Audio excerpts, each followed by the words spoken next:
ऐसी अविद्या माया की जंजीर में, गृहस्थाश्रम के बंधन में जकड़े हुए जीव, इनको भगवत चर्चा सुना करके भगवत कथारूपी तलवार से इनकी आसक्ति का बंधन काटने के लिए कुछ विरक्त महात्मा होना चाहिए कि नहीं, जिनका न कोई अपना न कोई पराया, केवल भगवान ही अपने हैं, जो सब जीवों का कल्याण चाहते हैं। ऐसे कोई महात्मा होना चाहिए कि नहीं। आज बाबा संतुलन बिगड़ गया है, और ये संतुलन जो बिगड़ा है इसका बड़ा भयंकर दुष्परिणाम सामने आने वाला है। पहले 2-4 बालक होते थे और इतने अच्छे संस्कार घरों में होते थे कि उनमें से कोई न कोई एक तो भजन में लगी जाता था।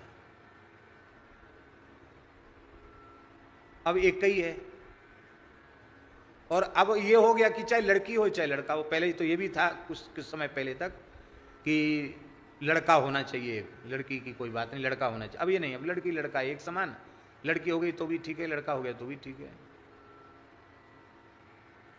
महाभारत में लिखा है, महाभारत में लिखा है कि जिसके एक पुत्र है उसे मैं पुत्रवान नहीं मानता। महाभारत में लिखी है बात, हमारे मन की गढ़ी हुई नहीं। जिसके एक ही संतान है, एक ही पुत्र है, मैं उसे पुत्रवान नहीं मानता। प्रश्न उठा, क्यों? बोले मैं इसलिए पुत्रवान नहीं मानता कि जैसे किसी मनुष्य की 2 आंखें हैं और एक आंख फूट जाए, विकार आ जाए, तो एक आंख से तो काम चला लेगा कि नहीं। और मान लो किसी के एक ही आंख है और उसी में हाली बीमारी आ जाए और उसी में कोई ऐसी चीज घुस जाए, गुलक जाए, बुंदेली में जिसको कहते हैं, वो आंख ऐसी गुलक जाए कि वो आंख ही फूट जाए, तो उसका तो जीवन ही अंधा हो गया। तो एक ही पुत्र है, कथनचित उसकी मृत्यु हो गई, तब उस गृहस्थ को कितनी पीड़ा होगी। इसलिए यष्टभ्य बहवो पुत्रा, भगवान व्यास कहते हैं कई पुत्र होना चाहिए। यद्य कोपि गयाम व्रजेत, उनमें से एक पुत्र भी तो गया जी में जाकर के विष्णु पद पर पिंडदान करेगा। बहुत से पुत्र होने चाहिए। धीरे धीरे महात्माओं की संख्या घटती चली जा रही है, और बुरा न माने, अन्यथा न माने, अन्यथा सोचने की आवश्यकता भी नहीं है। बहुधा अधिक संख्या में ऐसे लोग आते हैं, भजन करने वाले बहुत कम आते हैं, अधिक संख्या में ऐसे लोग आते हैं जो घर में ही किसी व्यसन में पड़ गए हैं। पढ़े लिखे हैं नहीं, व्यसन में पड़ गए, उस व्यसन की पूर्ति घर में हुई नहीं, बोले चलो वहां खूब भांग खाने को मिलेगी, अफीम गांजा चरस पीने को मिलेगा, चलो बाबा जी बन जाओ। फिर वे न तो अपना कल्याण का कोई साधन कर रहे हैं, ना ही अपने आचरण से राष्ट्र में समाज में कोई अच्छी शिक्षा प्रदान करें, ना ऐसा कर पा रहे हैं, ना इस प्रकार से भजन ही कर पा रहे हैं कि वे जिस कुल में पैदा हुए हैं उस कुल का भी उद्धार कर सकें। अपने ही उद्धार में संदेह बना हुआ है, कुल का उद्धार तो कोसों की बात है, कोसों दूर की बात है। बहुत अच्छे संस्कार संपन्न बालक कहां रहे, क्यों? उनके एक ही बेटा है, कहां से जाएगा वो घर छोड़ के। इसीलिए राष्ट्र में समाज में यदि आस्तिकता का वातावरण बनाकर रखना है तो अच्छे संतों की भी सृष्टि करनी पड़ेगी, और वे अच्छे संत ना आसमान से बरसेंगे ना धरती फोड़ के निकलेंगे। अच्छे पवित्र गृहस्थ वैष्णव, अच्छे पवित्र सदगृहस्थ, उन्हें कोई एक ऐसी संतान भी उत्पन्न करनी पड़ेगी जो उनके सहित पूरे राष्ट्र का समाज का कल्याण करे। ऐसी वीतराग जितेंद्रिय भजननिष्ठ भगवत भजन परायण संतान उत्पन्न करना चाहिए। वृंदावन, अयोध्या, चित्रकूट, यहां तो संतों के दर्शन हो रहे हैं। महाराज जी, देश में सैकड़ों स्थान ऐसे पड़े हैं जहां कोई दिया जलाने वाला नहीं। पहले सब संतों के स्थान थे, अब वहां संत नहीं है। अच्छा विचार करो, 1 अरब से ऊपर आबादी है देश की, इसमें संत कितने होंगे? वेश वेश वाले भी संत, मान लो हमारे जैसे कितने होंगे, खाली भेष बनाकर घूमने वाले। ऐसे भी 10-5 लाख मिलना मुश्किल है। तो बोलो अनुपात कितना घटा हुआ है? अनुपात बढ़ा नहीं है, अनुपात घटा हुआ है। तो ब्रह्मा जी ने कहा ये तो अच्छा काम हुआ, प्रवृत्ति में फंसे हुए लोगों को अच्छा मार्ग दिखाने वाले संत चाहिए, अच्छा हुआ। मत दो श्राप, जो आज्ञा पिताजी। बोले कोई बात नहीं, चलो। पिताजी ने कह दिया, मान लिया। फिर 1000 सबलासों को उत्पन्न किया, जाओ तपस्या करो, सृष्टि का विस्तार। वो भी वहीं गए, नारायण सरोवर। नारद जी फिर पहुंच गए, वो तो जगह परख गए थे नारद जी, फिर पहुंच गए। नारायण नारायण नारायण, कहो क्या नाम है आप सबका? बोले हमारा नाम है सबलास्व। वाह, बहुत बढ़िया, दक्ष जी के पुत्र हैं आप? बोले हाँ, दक्ष जी के पुत्र। देखो नारद जी दक्ष प्रजापति के भाई हैं, भाई तो हैं। ब्रह्मा जी का पुत्र दक्ष और ब्रह्मा जी के पुत्र नारद जी तो भाई हुए कि नहीं हुए? तो इनके चाचा जी तो हुए एक प्रकार से। तुम सब भतीजे हो हमारे। देखो तुम सृष्टि विस्तार करना चाहते हो ना, इन प्रश्नों का समाधान खोज लो, एक बात। और दूसरी बात, एक बात और है। क्या? बोले उन 10,000 जो तुम्हारे बड़े भाई थे, उनका निर्णय श्रेष्ठ होगा कि तुम 1,000 हो, तुम्हारा निर्णय श्रेष्ठ होगा? तो उन्होंने कहा छोटे भाइयों को तो अपने बड़े भाई के पद चिन्हों पर चलना चाहिए। हाँ बिल्कुल ठीक, अभी हम कुछ दिन घूम के आते हैं, तुम तब तक विचार कर लो इन प्रश्नों का। वो सब 1,000 भी विचार करते करते वो सवाई बोले हम कर लिया विचार। क्या? बोले लौट के घर नहीं जाना, अब तो बस यहीं बाबा जी बना दो, लंगोटी लगा दो, भजन करेंगे बस। नारद जी बोले वाह बहुत अच्छा है, महात्माओं में 11, 21, 51, 101 कुछ ना कुछ आगे बढ़कर होना चाहिए। 10,000 चेला थे ठीक नहीं, कम से कम 11,000 तो होना ही चाहिए। नारद जी ने तुरंत उन्हें 1,000 को भी विरक्त बना दिया।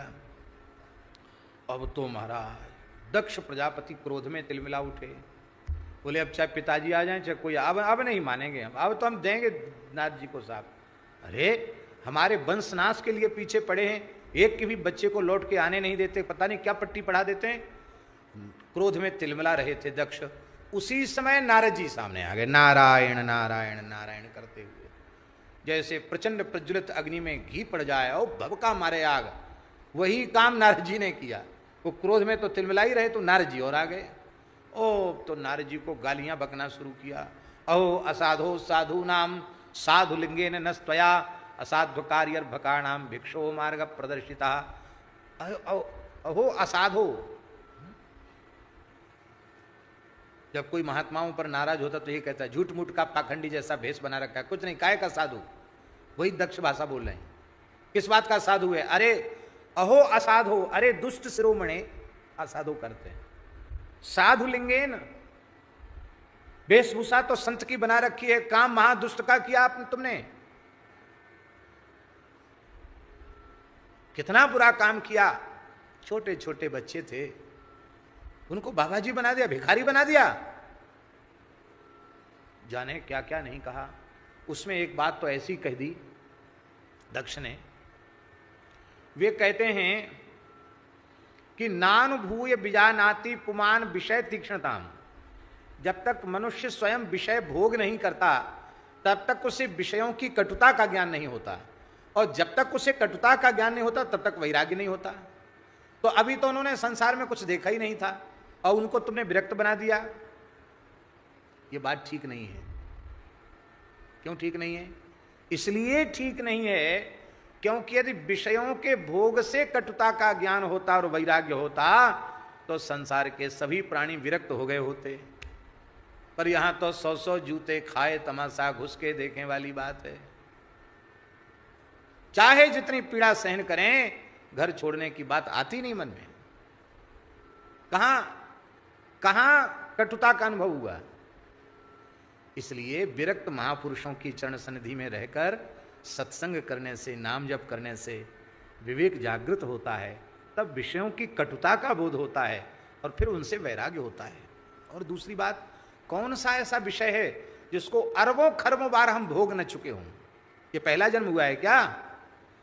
अरे जिस विषय सुख के लिए हम आत्मनाश करना चाहते हैं वो सुअर कुत्ता गधा घोड़े की योनि में जाने पर भी उसको भोगा हमने, और उसी के लिए फिर पीछे पड़े हैं। इस अमूल्य मानव जीवन को नष्ट करना चाहते हैं। नर तन पाय विषय मन देही, पलटि सुधाते 60 विष लेही। इसलिए बात भी ठीक नहीं। दूसरे दक्ष ने कहा कि भिखारी बना दिया, तो संत कभी भिखारी नहीं होते, क्यों? भिखारी का हाथ ऐसा होता है और साधु का हाथ ऐसा होता है। साधु तो जिनको कबहु न चाहिए कछु, तुम सन सहज सने। भिखारी थोड़ी बनाया। कोई कहता है आइए भिखारी जी महाराज, कोई कहता साधुओं को? आज ही भद्र हुए, आज ही अचला लंगोटी मिली, लोग कहते आइए महाराज, आइए महाराज। क्या कहते हैं? आइए महाराज, लो हर लगीना फिटकरी रंग चोखो ही आयो। कुछ खर्च नहीं हुआ, महाराज बन गए, लो महाराज आधिराज हो गए। और ब्रिज में तो कहावत है, अब तो कहावत को बदल देना चाहिए क्योंकि महंगाई बढ़ गई है। पुरानी कहावत है, 2 पैसा को गोपी चंदन, 2 पैसा को गोपी चंदन, और 3 पैसा की माला, नाती बेटा कोई न बोले, जो बोले सो बाबा। बोलो वृंदावन बिहारी। कितना खर्च हुआ? 2 पैसा को गोपी चंदन, 3 पैसा की माला। अब कोई नहीं कहता आइए बेटा जी, आइए नाती जी, आइए पोता जी, सब कहते आओ बाबा, आओ बाबा, लो। सबके बाबा बन गए, बाप के बाप को बाबा बोलते हैं। फिर एक और बात दक्ष ने कही। दक्ष ने कहा कि तीनों ऋणों से मुक्ति जब तक नहीं होती तब तक वह मोक्ष मार्ग में चलने का अधिकारी नहीं होता। और ये गृहस्थाश्रम में प्रवेश करने से तीनों ऋण से मुक्ति मिलती, पितृऋण, ऋषि ऋण और देव ऋण। पर हम एक बात पूछते हैं, हम कोई खंडन मंडन नहीं कर रहे हैं, हम कोई नारद जी का पक्ष नहीं लेते। पक्ष तो लेना ही चाहिए, अब हमारे आचार्य हैं तो हम पक्ष क्यों नहीं लेंगे? लेकिन वो गलत पक्ष नहीं ले रहे हैं, न्यायोचित पक्ष ले रहे हैं। एक बुद्धि की कसौटी पर बातों को कसा जा रहा है। कितने लोग गृहस्थाश्रम में प्रवेश करके देवऋण, ऋषिऋण, पितृण से मुक्त होकर कल्याण के पथिक हुए। इसलिए एकादश स्कंध के अनुसार देवर्षि भूताप्ति नृणाम पितॄणाम न किंकरो नायमणि चराजन, सर्वात्मना यश शरणम शरण्यम गतो मुकुंदम परिहृत्य कर्त्रम। वो किसी देवता का कर्जदार नहीं, किसी ऋषि का कर्जदार नहीं, किसी पितर का कर्जदार नहीं। जो सर्वतो भावेन कर्ता अपने के अहंकार को त्याग कर भगवान मुकुंद की शरण चला गया, वो सारे प्रकार के ऋणों से मुक्त हो गया। तो नारद जी ने तो भगवत शरणागत बना के सब ऋणों से मुक्त कर दिया। तो नारद जी ने कोई बुरा नहीं किया, पर उन्होंने श्राप दे दिया, तस्मान् लोके सुते मूढ़ो न भवेद भ्रमतः पदम। अरे मूढ़, नारद जी को कहा, अरे मूढ़, मैं श्राप देता हूं, तुम्हारा पैर कहीं रुकेगा ही नहीं, चलते ही रहोगे, पैर में चक्कर लगा रहेगा, एक जगह रुकोगे नहीं। नारद जी चाहते तो श्राप दे सकते थे, पर नारद जी बोले वाह आपने बड़ा अच्छा किया। अब तक तो कहीं समाधि लग गई तो हजारों साल तपस्या में बैठे रह जाते थे, तो भक्ति का प्रचार कार्य बंद हो जाता था।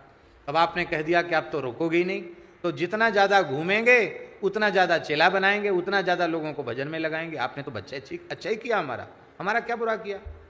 नारद जी ने साप को स्वीकार कर लिया। किंतु यहां चित्रकूट महात्म्य में लिखा है कि दक्ष के साप के कारण नारद जी कहीं ठहरना चाहते तो ठहर ही नहीं पाते। अब लगातार कोई आदमी 2 घड़ी से ज्यादा कहीं रुक ना पावे, 2 घड़ी माने 48 मिनट, फिर चलो फिर चलो फिर चलो, न सो पावे न खा, हमेशा चलो। ब्रह्मा जी के पास गए, बोले भाई ये तो सांप ऐसा पीछे लग गया, मैं ठहर ही नहीं पा रहा हूं कहीं, तो पिताजी समाधान बताओ। तब श्री ब्रह्मा जी ने कहा, क्या कहा ब्रह्मा जी ने? चित्रकूट गिरिश्रेष्ठ श्री राम पद भूषिता मंदाकिनी नाम नदी यत्र पाप प्रमोचनी। हे नारद जी, चित्रकूट धाम भगवान के चरणों से अंकित है, भगवान की नित्य विहार स्थली है, उसमें स्नान करते ही तुम दक्ष प्रजापति के शाप से मुक्त हो जाओगे। अब तो श्री नारद जी चित्रकूट पधारे, उन्होंने मंदाकिनी में स्नान करते ही मुक्त हो गए और श्री चित्रकूट गिरिम गत्वा यत्र मंदाकिनी नदी देव नद्याम ततस्नात्वा गिरेह कृत्वा प्रदक्षिणाम दृष्ट्वा श्री रामदेवम तम ब्रह्म रुद्रादि बंदितम दक्ष शापाद विनिर्मुक्तो देवर्षि द्विज सत्तमः। मंदाकिनी में स्नान किया, श्री कामतानाथ जी की परिक्रमा की और श्री रघुनाथ जी का दर्शन करके, जो ब्रह्मा शिव आदि के द्वारा वंदित हैं, दर्शन करके नारद जी साप से मुक्त हो गए। बोलो श्री नारद जी महाराज की। इससे एक बात संकेत में समझ में आ जानी चाहिए, क्या इस जन्म का नहीं, किसी भी जन्म का किसी भी व्यक्ति को कोई पाप शाप लगा हुआ हो, हमें पता नहीं कितने जन्मों से साप लगे हुए हैं, उन समस्त प्रकार के सापों का विमोचन मंदाकिनी स्नान और कामतानाथ जी की परिक्रमा से हो जाता है। इसका मतलब है श्रद्धा पूर्वक चित्रकूट जाके एक बार मंदाकिनी में स्नान और कामदगिरि भगवान की परिक्रमा जरूर कर लेनी चाहिए। आजकल एक और चला है बहुत ज्यादा, उससे ब्राह्मणों को तो खूब लाभ हो रहा है, होना ही चाहिए। कौन सा कहते हैं उसको? हाँ, काल सर्प योग। ये भी एक प्रकार का शाप ही समझो। हमारा अपना विश्वास है, हम किसी पर थोप नहीं रहे हैं। इस तरह की भी बात किसी की खोपड़ी में घुस गई हो कि रे हमें काल सर्प दोष है, इसलिए हम बहुत परेशान हैं, हमारा काम नहीं बन रहा है, ऐसे लोगों से मेरी प्रार्थना है कि यदि वे चाहें, उनमें के मन में श्रद्धा प्रेम विश्वास होवे, तो हम प्रार्थना कर रहे हैं उनसे कि वे सब चिंता से भय से मुक्त हो करके उनको सीधे चले जाना चाहिए चित्रकूट धाम। प्रेम से मंदाकिनी जी में स्नान करें, कामतानाथ जी की परिक्रमा करें और सारे दोष, चाहे काल सर्प दोष हो, चाहे ग्रह दोष हो, चाहे और जो कुछ कुंडली मुंडली के दोष हो, सब खत्म हो जाएंगे। ऐसी दिव्य भूमि है। बोलो कामदगिरि भगवान की जय।